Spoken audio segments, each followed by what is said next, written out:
நேயர்கள் அனைவருக்கும் வணக்கம். வெண்முரசு சொல்வளர்காடு அத்தியாயம் 11. புஷ்பகோஷ்டத்தின் முகப்பில் கனகர் நின்றிருந்தார். யுதிஷ்டரும் தம்பியரும் அணுகுவதை கண்டதும் அவர் முன்னால் வந்து சொல்லின்றி வணங்கினார். முதலில் வந்த சௌனகர், பேரரசர் இருக்கிறார் அல்லவா என்றார். கனகர், ஆம் அமைச்சரே என்றார். இசை கேட்கிறாரா என்றார் சௌனகர். ஆம் என்றார் கனகர்.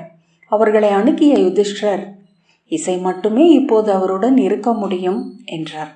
கனகர் பெருமூச்சுடன் ஆம் என்றார். அவர் திரும்பி ஆணையிட ஏவலன் ஒருவன் யுதிஷ்டரையும் தம்பியரையும் வணங்கி மேலே அழைத்துச் சென்றான். சௌனகர் பின்தங்கி கனகரிடம், விதுரர் எங்கே இருக்கிறார் என்றார். அவரது மாளிகையில்தான். அவர் உள்ளேயே இருந்திருக்கிறார். இருண்ட உள்ளறைக்குள் தன்னை தாழிட்டு கொண்டிருக்கிறார். அதை எவரும் காணவில்லை என்றார் கனகர். பேரரசர் அவரை அழைத்து வரச் சொல்லவில்லையா? கனகர், பலமுறை தூதர்கள் சென்றனர்.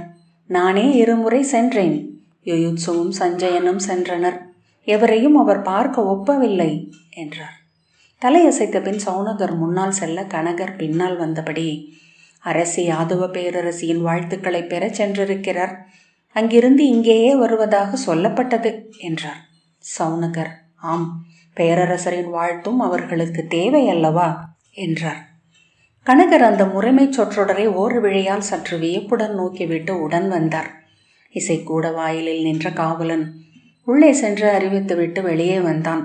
அவன் தலை வணங்கி ஆற்றுப்படுத்தும் கையசைவை காட்ட யுதிஷ்டர் தன் மரவுரி மேலாடையை சீரமைத்தபடி உள்ளே சென்றார். உள்ளே அமர்ந்திருந்த சூதர்கள் முன்னரே இசையை நிறுத்தி எழுந்துவிட்டிருந்தனர். அவர்கள் தலை வணங்கி பின்னால் செல்லும் ஓசையுடன் அவர்களின் காலடிகளின் ஓசையும் கலந்து காற்று இலைகளை அசைப்பது போல ஒலித்தது. சஞ்சயன் மெல்லிய குரலில் அவர்களின் வருகையை திருதராஷ்டிரருக்கு சொல்லிக் கொண்டிருந்தான். அவன் இதழ்கள் அசைவது மட்டுமே தெரிந்தது. திருதராஷ்டிரரின் செவிகள் அவன் உதடுகளுடன் காணா காற்று ஒன்றால் இணைக்கப்பட்டிருப்பது போல் தோன்றியது. திருதராஷ்டிரர் தலையை வலி கொண்டவர் போல அசைத்தபடியே இருந்தார். சற்று அப்பால் யுயுத்சு நின்றிருந்தான். யுதிஷ்டர் அவரை அணுகி கால் தொட்டு தலை வைத்து, வாழ்த்துங்கள் தந்தையே என்றார். திருதராஷ்டிரர் அசையாமல் அமர்ந்திருந்தார். அவருடைய பெருங்கைகள் செயலற்று 2 பக்கமும் பீடத்தின் கைப்பிடியில் கிடந்தன. யுதிஷ்டர், தங்கள் சொற்கள் என் தந்தையின் துணை என உடனிருக்க வேண்டும் என்றார். யுயுத்சு அருகே வந்து, தந்தையே வாழ்த்துங்கள் என்றான். திருதராஷ்டிரர் தன் வலக்கையை தூக்கி யுதிஷ்டர் தலைமேல் வைத்து, நலமே விளைக என்றார். அர்ஜுனனும் பீமனும் நகுலனும் வணங்கிய போதும் பாவை போல தலை தொட்டு அச்சொற்களை சொன்னார். சகதேவன் வணங்கிய போது பெருமூச்சு விட்டு சில கணங்கள் கடந்து அச்சொற்களை சொன்னார். செல்லலாம் என யுயுத்சு வெளிக்காட்டினான். தருமன் புன்னகையுடன் தலையசைத்துவிட்டு திரும்பிய போது வெளியே இருந்து ஏவலன் வந்து வணங்கி திரௌபதி வந்திருப்பதை திருதராஷ்டிரருக்கு அறிவித்தான். அவர் அறியாமல் பீடம் விட்டு எழுந்து பின்பு அமர்ந்து என உருமினார். அவருடைய கைகள் இருக்கையின் பிடியை இறுக பற்றியிருந்தன. நரம்புகள் தெரித்து நிற்க பெரிய தோள் தசை இறையுண்ட மலைப்பாம்பு போல புடைத்து அசைந்தது. சௌனகர் வாயிலேயே தன்னை மறந்து நோக்கி கொண்டிருந்தார். அவை நிகழ்வுக்கு பின் அவர் திரௌபதியை பார்த்திருக்கவில்லை. ஓசையில்லாது கதவு திறக்க செந்நிற மரவுரியாடை அணிந்த திரௌபதி செம்போத்தின் இறகு போல காற்றில் மிதந்து வந்தாள். தலை நிமிர்ந்திருந்தது. 5 பொறிகளாக நீள் கூந்தல் இறங்கி தோளில் பரவி இருந்தது. தயக்கமற்ற விழிகளுடன் அவர்களை பார்த்தபடி அணுகினாள். அவளை உற்று நோக்குவதை உணர்ந்த சௌனகர் விழி விலக்கி கொண்டார். உடனே யுதிஷ்டரை பற்றிய எண்ணம் எழ திரும்பி நோக்கினார். அவரும் அவளையே விரிந்த விழிகளுடன் புதிய ஒருத்தியை என நோக்கி கொண்டிருந்தார். திரௌபதி திருதராஷ்டிரரின் அருகே வந்தபோது சஞ்சயனின் சொற்றொடர்களில் ஒன்றை உதடசைவாக சௌனகர் உணர்ந்தார். வஞ்சமே அற்ற விழிகள். அவர் திடுக்கிட்டு அவன் உதடுகளையே நோக்கினார். அவை சொன்ன பிற சொற்கள் புரியவில்லை. உண்மையா அல்லது தன் சித்த மயக்கா? அக்கணம் அடுத்த சொல்லாட்சியை அவர் அகம் அறிந்தது. எரிமீண்ட பொன்னின் ஒளி. அவர் படபடப்புடன் சஞ்சயனின் உதடுகளையே நோக்கி கொண்டிருந்தார். அவை மிக அருகே வந்து விழி நிறைத்தன. வெறும் அசைவு, மலர்கள் போல. அவற்றின் மலர்வும் குவிவும் அசைவும் ஒளியும் மானுடர் அறிய முடியாத மொழி பேசுபவை. உண்மையில் அவன் பேசிக்கொண்டிருக்கிறானா? திரௌபதி அறிவயருக்குரிய கார்வை கொண்ட குரலில் தாழ்பணிகிறேன் தந்தையே என்றாள். அவள் குனிய போகும் கணம் திருதராஷ்டிரர் கை நீட்டி அவளை தடுத்து வேண்டாம் என்றார். நீ என்னை பணிய வேண்டியவள் அல்ல நான் என்ற பின் தத்தளித்து கையை அசைத்து ஆற்றுவதென்ன என்பது உனக்கு தெரியும். உன் முன் நான் மிக மிக எளியவன், இங்குள்ள பிற அனைவரையும் போல என்றார். சொற்கள் எழாமல் முழு உடலும் தவிக்க, இங்கு நிகழ்வதென்ன என்று எனக்கு தெரியவில்லை. நான் வெறும் விலங்கு, உணர்வுகளால் கொண்டு செல்லப்படுகிறேன் என்றார். முறைமை என ஒன்றுள்ளது தந்தையே என்றாள் திரௌபதி. இங்கு நான் என் கணவர்களின் மனைவி என வந்துள்ளேன். குனிந்து அவர் கால்களை தொட்டு சென்னி சூடினாள். நீ உள்ளே வந்ததை இவன் சொன்னான். நான் உன்னை பார்த்து விட்டேன் முழுமையாக என்றார் அவர். சொல்லில் இருந்தே அத்தனை தெய்வங்களும் விழியுறு கொண்டு எழுகின்றன. அவர் கைகளை கூப்பி தலையை சரித்து, என் மைந்தன், அவனும் என்னைப் போலவே மூடன். என் மைந்தர்களை என் இருளில் இருந்து இழுத்தெடுத்து வெளியே விட்டேன். மிக மிக எளியவர்கள் என்றவர் கூப்பிய கைகளை தலைக்கு மேல் தூக்கி, அதற்கப்பால் நான் ஒன்றும் சொல்வதற்கில்லை என்றார். உங்கள் வாழ்த்துக்களுடன் காடேகி மேல்கிறோம் தந்தையே என்றாள் திரௌபதி. யுதிஷ்டர், தங்கள் வாழ்த்துக்கள் போதும் என்றார். திருதராஷ்டிரர் மெல்லிய குரலில் விசும்பினார். தலையை கைகளால் தாங்கிக் கொண்டு பெருந்தோள்கள் தசை புடைக்க குறுகி அதிர மெல்ல அழத் தொடங்கினார். யுயுத்சு அவர் தோள்களில் கையை வைக்க அதை தன்னிரு கைகளாலும் பற்றி தன் தலைமேல் வைத்து கொண்டு அவர் அழுதார். அகன்ற முகத்தில் கண்ணீர் வழிந்து தாடியின் மயிரிழைகளிலும் மார்பின் கருந்தோல் பரப்பிலும் சொட்டியது. சௌனகர் யுதிஷ்டரின் தோளை தொட்டு செல்வோம் என்று கை காட்டினார். பெருமூச்சுடன் யுதிஷ்டர் திரும்பினார். அவர்கள் சற்று நடந்ததும் பீமன் நின்று திரும்பி திருதராஷ்டிரரை நோக்கினான். சௌனகர், செல்வோம் இளவரசே என மெல்லிய குரலில் சொன்னார். பீமனின் பெரிய கைகள் எழுந்தன. எதையோ அவை சொல்லப் போகின்றன என தோன்றியது. அவை பின்பு தளர்ந்து விழுந்தன. அவன் தலையை அசைத்து கொண்டு வெளியே சென்றான்.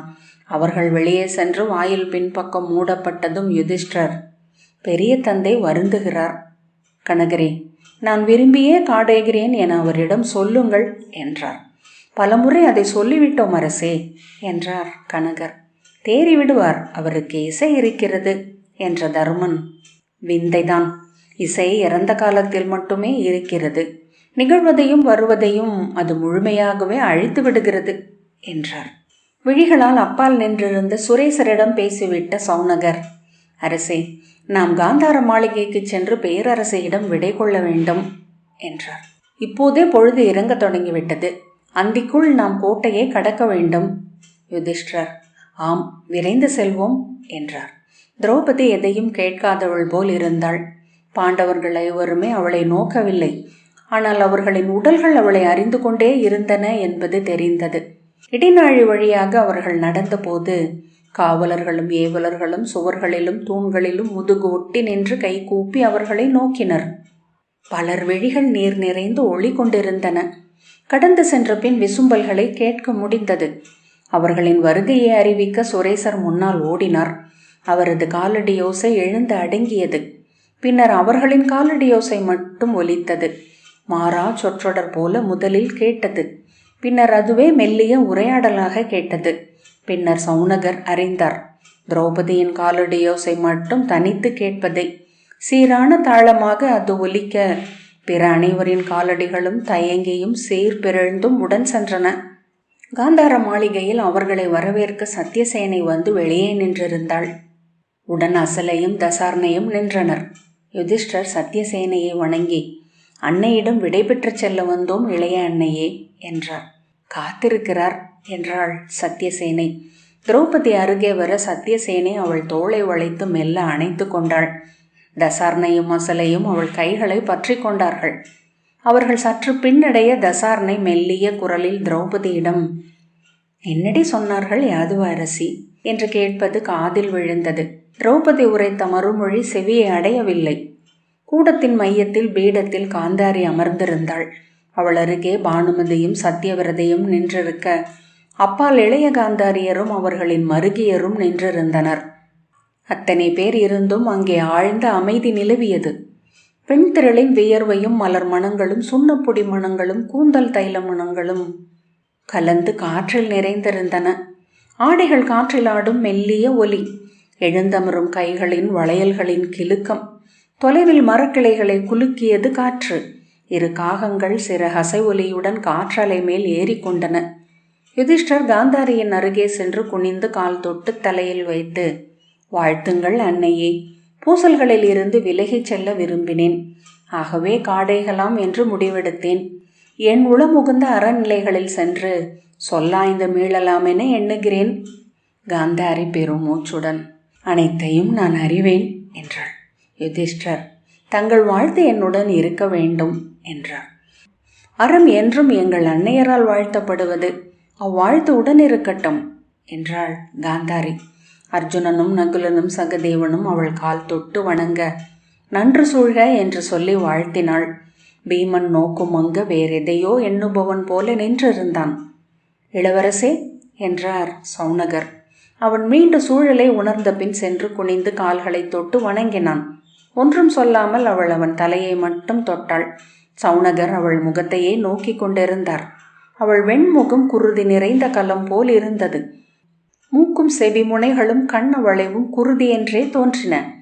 கன்னங்களில் நீலவலை போல பரவிய நரம்புகள் இணைந்து கழுத்தில் புடைத்து இறங்கின. பீமன் எழுந்து விலகியதும் அவள் மெல்ல முனகியபடி அசைந்து அமர்ந்தாள்.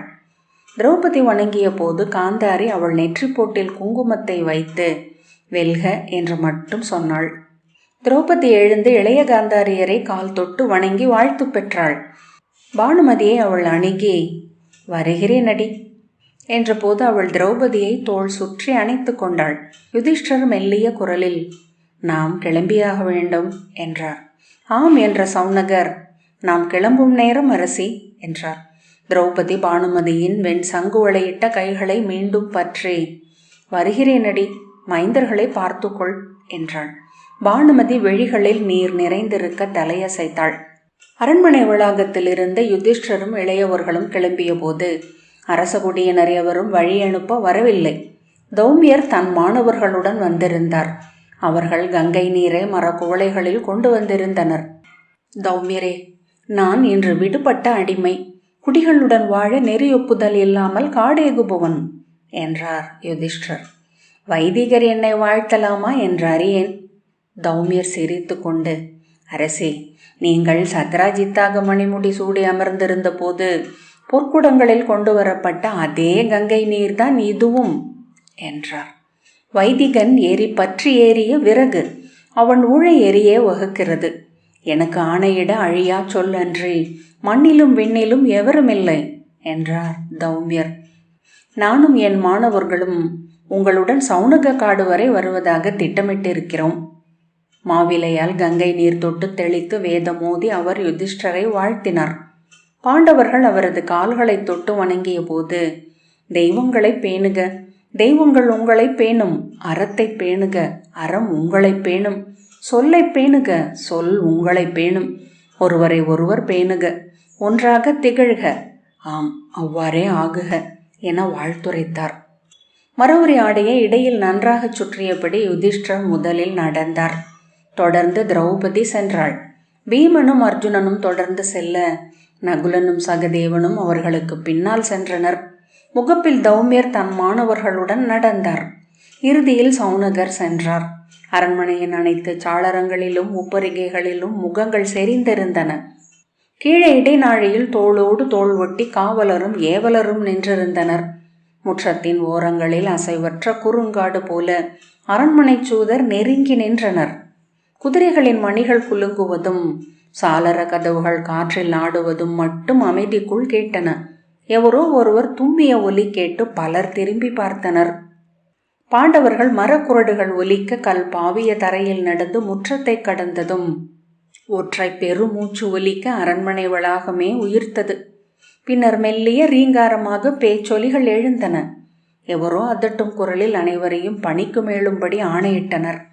அவர்கள் கலைந்த போது பறவைகள் சேக்கேறிய மரம் என அரண்மனை ஓசையிட்டது. அவர்கள் அரண்மனை முற்றத்தில் இருந்து பெருஞ்சாலைக்குள் நுழைந்ததுமே இயல்பாகவே யுதிஷ்டரின் செவி முரசொலியை எதிர்பார்த்தது. அது எழாமை கண்டு திகைப்புடன் விழி தூக்கிய போது முரசருகே தன்னை அறியாமல் கழி தூக்கிய முரசறைவோன் திகைப்புடன் ஓங்கிய கழி காற்றில் நிற்க திறந்த வாயுடன் விழி வெண்மை ஒளிர நின்றிருப்பதை கண்டார். புன்னகையுடன் நோக்கை தாழ்த்தி கொண்டார். சவுனகர் அந்த முரசறைவோன் தளர்ந்து தூணை பற்றி கொண்டு கீழே நோக்கி நிற்பதை கண்டார். அவன் தோழன் அவனுடைய தோளில் கை வைத்தான். அரச பாதையில் அதற்குள் மக்கள் கூட தொடங்கி இருந்தனர். அவர்கள் அவ்வழி செல்லக்கூடும் என முன்னரே அவர்களுக்கு தெரிந்திருந்தது. அவர்களை பார்த்தவர்கள் குரல் கொடுக்க வீடுகளுக்குள் இருந்தும் ஊடுபாதைகளுக்குள் இருந்தும் மக்கள் வந்து கூடினர். கூப்பிய கைகளுடன் நீர் வழியும் விழிகளுடன் வெறுமனே அவர்களை நோக்கி நின்றனர். அவர்களின் நோக்குகளுக்கு நடுவே யுதிஷ்டர் கைகளை கூப்பியபடி தலை குனிந்து நடந்தார். அவர் மாலை வெயிலில் தழல் போல சுடர்விட்ட தாடியுடன் தெய்வ முகம் கொண்டிருந்தார். திரௌபதி எதிர்வெயிலுக்கு விழி கூச மர உரியால் தன் முகத்தை மறைத்து கொண்டு நடந்தாள். தொலைவு புள்ளி ஒன்றை நோக்கியவனாக அர்ஜுனன் செல்ல பீமன் சிறிய விழிகளால் இரு பக்கமும் நோக்கி கைகளை ஆட்டியபடி கரடியை போல நடந்தான். அவர்கள் செல்ல செல்ல இரு பக்கமும் செறிந்த கூட்டம் அணுகி வந்தது. ஓசைகளும் கூடின. அவர்கள் ஒருவரை ஒருவர் முட்டி முன்னால் வர பூசலும் உதிரி சொற்களும் வெம்மல்களும் தேம்பல்களும் கலந்து ஓசையாயின. ஒரு முதியவள் கூட்டத்தில் இருந்து கிளம்பி கைகளை விரித்து, பெண்பழி சூடிய இந்நகர் கல் மீது கல் நிற்காது அழிக, என் கொடி வழியினரும் இதற்காக பழி கொள்க என்று கூவியபடி திரௌபதியை நோக்கி ஓடி வந்தாள். காலிடறி அவள் சாலையிலேயே குப்புற விழ தொடர்ந்து வந்த இரு பெண்கள் அவளை தூக்கி கொண்டனர். முதியவள் மண் படிந்த முகத்தில் பல் பெயர்ந்து குருதி வழிய, ஒற்றவையே, அன்னையே, உன் பழி கொள்ளுமாறு ஆயிற்றே என்று கூச்சலிட்டாள். சன்னதம் கொண்டவள் போல அவள் உடல் நடுங்கியது. அப்படியே மண்டியிட்டு திரௌபதியின் கால்களை பற்றி கொண்டாள். மேலும் மேலும் பெண்கள் அழுதபடி கைவிரித்து கூவியபடி வந்து திரௌபதியை சூழ்ந்து கொண்டார்கள். அவள் மரவுரி ஆடையை தொட்டு கண்களில் ஒற்றினர். அவள் காலடியில் தங்கள் தலைகளை வைத்து வணங்கினர். அவள் கைகளை எடுத்து சென்னி சூடினர். அவள் அவர்கள் எவரையும் அறியாமல் கனவில் இருப்பவள் போல் இருந்தாள். சற்று நேரத்தில் பாண்டவர் ஐவரும் விலக்கப்பட்டு அவள் மட்டும் மக்களால் சூழப்பட்டிருந்தாள். அவளை சூழ்ந்து பெண்களின் உடல்கள் வண்ணங்களாக கொந்தளித்தன. குரல்கள் பறவை பூசலென ஒலித்தன. அப்பால் விலகி விழிகள் மட்டும் வெறித்திருக்க பாண்டவர் நின்றனர். சூழ நின்றிருந்த குடிமக்களில் ஆண்களின் முகங்கள் அனைத்தும் அவர்கள் முகங்களைப் போலவே இருந்தன. சில முதியவர்கள் கைகூப்பி இருந்தனர். தௌமியர் உரக்க, வழிவிடுங்கள், அவர்கள் அந்திக்குள் வாயிலை கடந்தாக வேண்டும் என்றார். அவரது மாணவர்கள் பெண்களை விலக்கி திரௌபதி முன்னகர வழியமைத்தனர். அவள் புழுதியில் கால் வைத்து நடக்க பெண்கள் அரற்றி அழுதபடி அவளை தொடர்ந்து வந்தனர். கோட்டை முற்றத்தை அவர்கள் சென்றடைவதற்குள் பல இடங்களில் நிற்க வேண்டியிருந்தது. மெல்ல தருமனையும் இளையவர்களையும் சூழ்ந்து மக்கள் நெரிக்கத் தொடங்கினர். அனைத்தும் ஊழ், நஞ்சில் பெருநஞ்சு ஊழே, ஆலகாலமும் அதன் முன் பனித்துளியே என்று ஒரு சூதன் கூவினான். அரசே, முடிசூடினாலும் இல்லாவிடிலும் நீங்கள் அரசர், எங்கிருந்தாலும் எங்கள் உளமுறைபவர் என்று ஒரு முதியவன் தருமனின் கைகளை தொட்டு கண்களில் ஒற்றியபடி சொன்னான். பழி செய்து வாழ்ந்தவர் என எவருமில்லை, புராணங்கள் பொய் சொல்வதில்லை என்றார் இன்னொரு முதியவர். அயோத்தியின் ராமன் மானுடனாக காடேகி தெய்வமென மீண்டான் என்றார் ஒரு வணிகர். கண்ணீர் நிறைந்த பார்வையுடன் கை கூப்பி ஒன்றும் சொல்லாமல் கூட்டத்தால் முட்டப்பட்டு தள்ளாடியபடி யுதிஷ்டர் சென்றார். கோட்டை முகப்பில் அவர்கள் சூழப்பட்டார்கள். கோட்டையின் அத்தனை மேடைகளிலும் படை வீரர்கள் வௌவால்களைப் போல செறிந்து நின்று விழி மின்ன நோக்கி கொண்டிருந்தனர். வழிவிடுக, விலகுக என தௌமியர் கூவி கொண்டிருந்தார். சவுனகர், விலகுங்கள், அந்தியாகிறது என்றார். கூட்டம் விலகவில்லை. பீமன், நீங்கள் பேசுங்கள் மூத்தவரே, அவர்கள் காத்திருப்பது அதற்காகவே என்றான். யுதிஷ்டர் வெறுமனே நோக்கினார். பேசுங்கள் அரசே என்றார் தௌமியர். யுதிஷ்டர் இருமுறை தொண்டையை கனைத்தார். உதடுகள் மட்டும் அசைந்தன. அன்புக்குரியவர்களே என அவர் அழைத்தது ஒலியாகவில்லை. மீண்டும் அழைத்த போது அக்குரல் கேட்டு அவரே திடுக்கிட்டார். நான் விடைபெறுகிறேன், எங்கிருந்தாலும் உங்களுடன் இருப்பேன் என்றார். அரசே, நாங்களும் உங்களுடன் வருகிறோம், நீங்கள் இருக்கும் இடமே எங்கள் ஊர் என்று ஒரு குடித்தலைவர் கூவினார். இல்லை, அது நான் பூண்ட நெறிக்கு மாறானது. மானுடர் வாழும் ஊர்களில் நான் வாழக்கூடாது. காடுகளில் அறவோருடன் வாழவே நானும் விழைகிறேன் என்றார் யுதிஷ்டர். இவை அனைத்தும் என் பிழையால் விளைந்தவை. தந்தையருக்கும் குலப்பெண்டிருக்கும் பழி கொண்டு வந்தேன். அதை அறவோர் காலடியில் அமர்ந்து பிழை நிகர் செய்கிறேன். தூயவனாக திரும்பி வருகிறேன். அதுவரை இந்நகரை ஆள்பவர்களை உங்கள் தந்தை என கருதுக. அவர்களின் ஆணைகள் தெய்வ சொல் என ஆகுக. இங்கே என் பெரிய தந்தை வாழ்கிறார். அவர் அறச்செல்வர். அவரது நெஞ்சக்கணல் தென்னெறி என எரிகையில் இந்த நகர் வேள்வி குண்டம் என்றே தூய்மை கொண்டிருக்கும். ஆம், அவ்வாறே ஆகுக. குனிந்த அஸ்தினபுரியின் மண்ணை தொட்டு சென்னி சூடிய பின் கை கூப்பி யுதிஷ்டர் கோட்டை வாயிலை நோக்கி சென்றார். அரசே, அரசே என்று கூவியபடி கூட்டம் கை கூப்பி கண்ணீர் விட்டு நின்றது. எவரோ குருகுல முதல்வர் வாழ்க, மூத்த பாண்டவர் வாழ்க என கோவினார். அறச்செல்வர் வாழ்க, அஸ்தினபுரியின் மைந்தர் வாழ்க என கூட்டம் வாழ்த்தொலி எழுப்பியது. வாழ்த்தொலி நடுவே நடந்த தருமன் கோட்டை வாயிலை அடைந்து அதை கடந்ததும் ஒரு முதிய முரசறைவோன் வெறி கொண்டு ஓடிச் சென்று முளைத்தடிகளை எடுத்து முரசொலிக்க தொடங்கினான். ஒரு கணம் திகைத்த வீரர்கள் ஒற்றை குரலில் குருகுல மூத்தோர் வாழ்க, அறச்செல்வர் வாழ்க என வாழ்த்தினர். நூற்றுவர் தலைவர்கள் கை நீட்டி கூச்சலிட்டு அவர்களை தடுக்க முயன்றனர். மேலும் மேலும் கோல்காரர்கள் சென்று முரசுகளை முழக்கினர். சற்று நேரத்தில் நகரம் எங்கும் முரசொலிகள் எழுந்தன. அஸ்தினபுரி பெருங்களிரென பிளிரி அவர்களுக்கு விடையளித்தது. சொல்வளர்காடு 11வது அத்தியாயம் இத்துடன் நிறைவு பெற்றது. நன்றி.